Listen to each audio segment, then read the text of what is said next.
करो, डराओ मुल्लाओं से, दाढ़ी वालों से डराओ, हिजाब की बच्चियों हिजाब पहनने वाले उसके बच्चियों से डराओ, हर चीज से डराओ। मेरे अजीज दोस्तों और बुजुर्गों, ये वतन अजीज हमारा था, है और रहेगा इंशाअल्लाह ताला। आज हम इस वतन अजीज के आजादी अमृत उत्सव के 75 साल मना रहे हैं और तारीख गवाह है और सुबह क़यामत तक यही तारीख रहेगी कि अंग्रेजों से जंग की लड़ाई, आजादी की लड़ाई 1920 में नहीं शुरू हुई थी, बल्कि टीपू सुल्तान की शहादत से जंग का आगाज हुआ। जंग प्लासी में सिराजुद्दौला की कुर्बानी से आगाज हुआ और फिर सन 57 में हमारे उलमाए किराम ने अंग्रेजों के खिलाफ जिहाद का फतवा दिया था।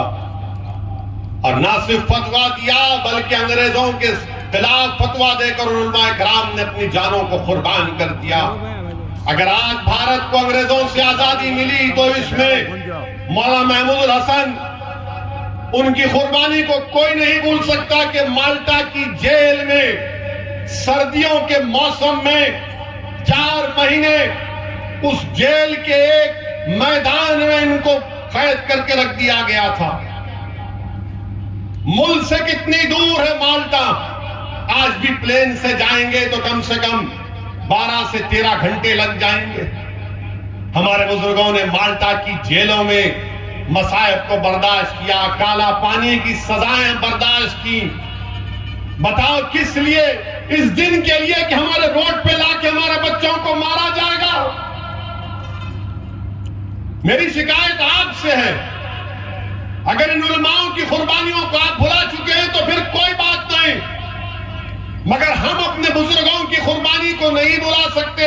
अगर आज हम आजादी से सांस ले रहे हैं, ये हमारे उलमाओं की मेहनत, उनकी कुर्बानी, उनका सदका है।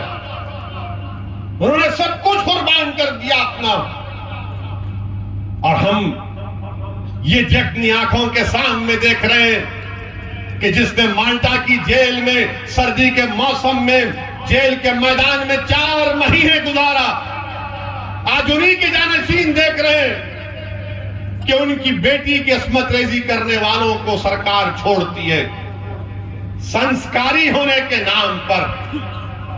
बताओ, या यही हम इसीलिए आजादी का अमृत उत्सव मना रहे हैं?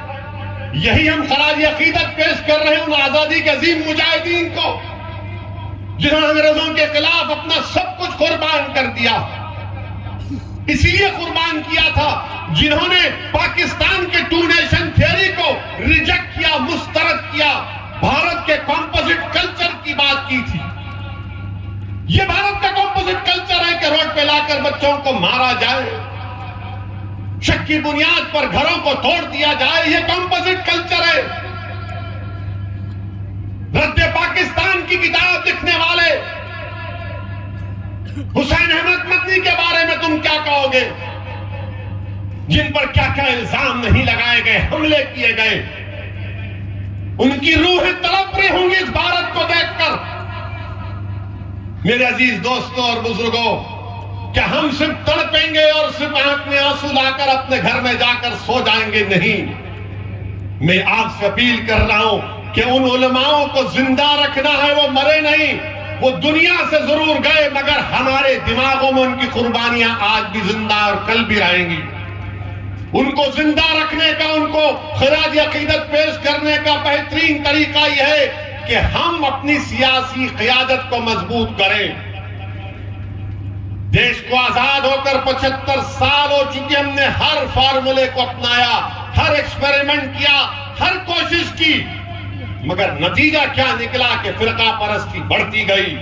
हम दिलों को मिलाने की बात किए, मगर सरकारों ने दिलों को तोड़ा। हमने घरों की दीवारों को हटाने की बात की, मगर हमारे घर को जला दिया गया। हमने कहा कि मिल बैठ कर खत्म करेंगे, मगर आपने दूरियां पैदा की हैं। मेरे अजीज दोस्तों और बुजुर्गों, मेरी आपसे इल्तिजा है कि मजलिस को एक मौका दीजिए। हम किसी मजहब के खिलाफ थे, ना कभी रहेंगे इंशाअल्लाह ताला। असदुद्दीन ओवैसी की फितरत में नहीं है किसी मजहब के खिलाफ जाने की। मैं तो चाहता हूं, मेरी ख्वाब, मेरी जुस्तजू, मेरा पैगाम यही है कि भारत में कमजोरों को इंसाफ मिले, भारत में मजलूमों को इंसाफ मिले, कमजोरों को ताकतवर बनाया जाए। और उसी वक्त होगा जब भारत के कमजोर अल्पसंख्यक समाज, दलित, आदिवासी और हमारे जो हिंदू भाई जो आज भी गांधी और नेहरू की कुर्बानियों को नहीं भूले, वो उनको आगे बढ़ना पड़ेगा। वरना सिर्फ याद रखो, जिस राह पर हम देश को लेकर जा रहे हैं वो हम अपने मुजाहिदीन आजादी के राह जो ने सोची थी, जो ख्वाब देखा था, हम उन ख्वाबों को नहीं पूरा कर रहे, हम उनके ख्वाबों को चुकना चूर कर रहे हैं मेरे अजीज दोस्तों और बुजुर्गों।